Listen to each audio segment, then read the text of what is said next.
Today I will be reading The Best Nest by P.D. Eastman, and it's about two birds in search of the perfect nest to call home.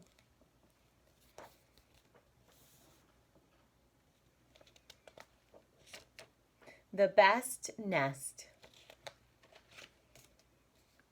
Mr. Bird was happy. He was so happy he had to sing. This was Mr. Bird's song. I love my house, I love my nest. In all the world, my nest is best.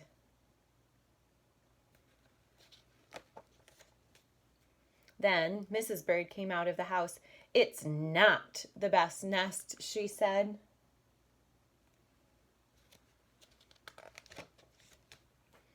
I'm tired of this old place, said Mrs. Bird. I hate it. Let's look for a new place right now.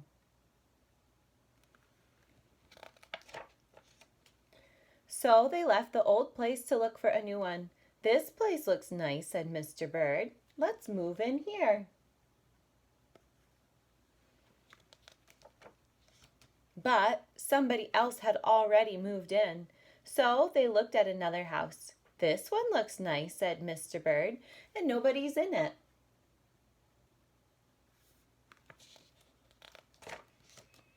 You're wrong, said Mrs. Bird. This house belongs to a foot.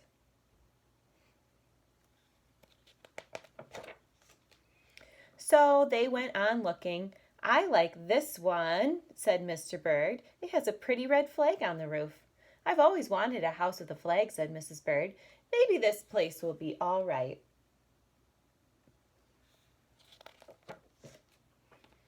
But it was not all right. I guess I made a mistake, said Mr. Bird.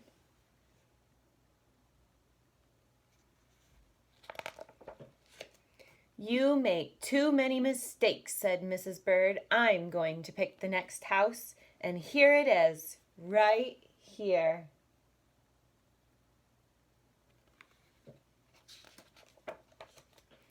They flew in. They looked around. Isn't it too big? Asked Mr. Bird. I like this big place, said Mrs. Bird. This is the place to build our new nest. They went right to work. They needed many things to build their nest. First, they got some hay.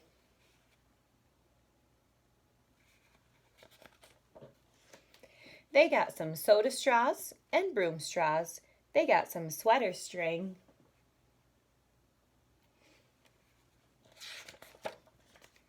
They got some stocking string and mattress stuffing.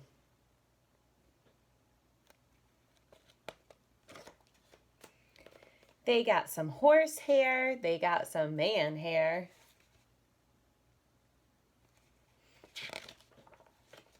Soon they had all the hay, all the straw, all the string, all the stuffing, all the horse hair, and all the man hair they could carry.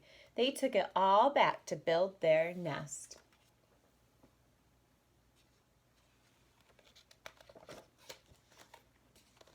Mr. and Mrs. Bird worked very hard. It took them the rest of the morning to finish their nest. This nest is really the best, said Mrs. Bird. I want to stay here forever. Mr. Bird was very happy too. He flew to the top of his house. He sang his song again. I love our house, I love our nest. In all the world, our nest is best. He was so busy singing, he didn't even see Mr. Parker coming.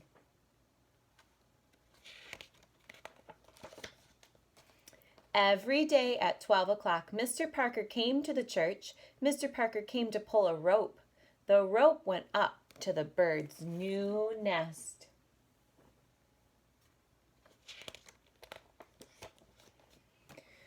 The rope rang the big bell right under Mrs. Bird's nest.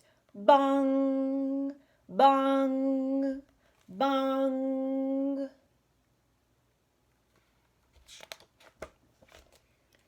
Mrs. Bird got out of there as fast as she could fly. Bong, bong, bong, bong, bong, bong, bong. When Mr. Bird came in, all he could see was a mess of hay and string and stuffing and horsehair and manhair and straws. Where was Mrs. Bird?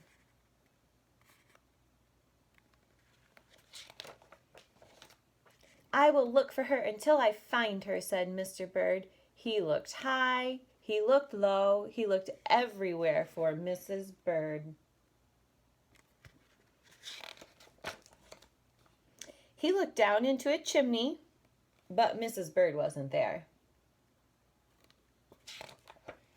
He looked down into a water barrel, but Mrs. Bird wasn't there. Then he saw a big fat cat. There was a big fat smile on the fat cat's face. There were some pretty brown feathers near the fat cat's mouth. Mr. Bird began to cry. Oh dear, he cried. This big fat cat has eaten Mrs. Bird.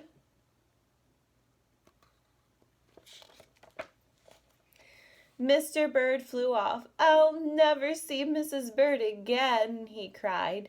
It was getting dark. It began to rain. It rained harder and harder.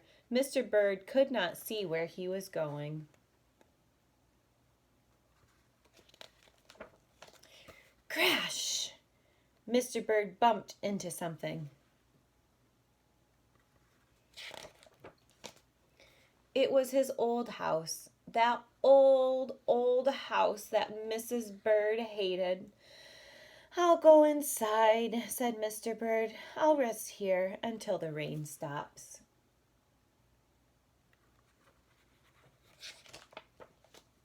Mr. Bird went in, and there was Mrs. Bird, sitting there, singing. I love my house, I love my nest. In all the world, this nest is best. You? Here, gasped Mr. Bird. I thought you hated this old nest. Mrs. Bird smiled. I used to hate it, she said, but a mother bird can change her mind. You see, there's no nest like an old nest for a brand new bird.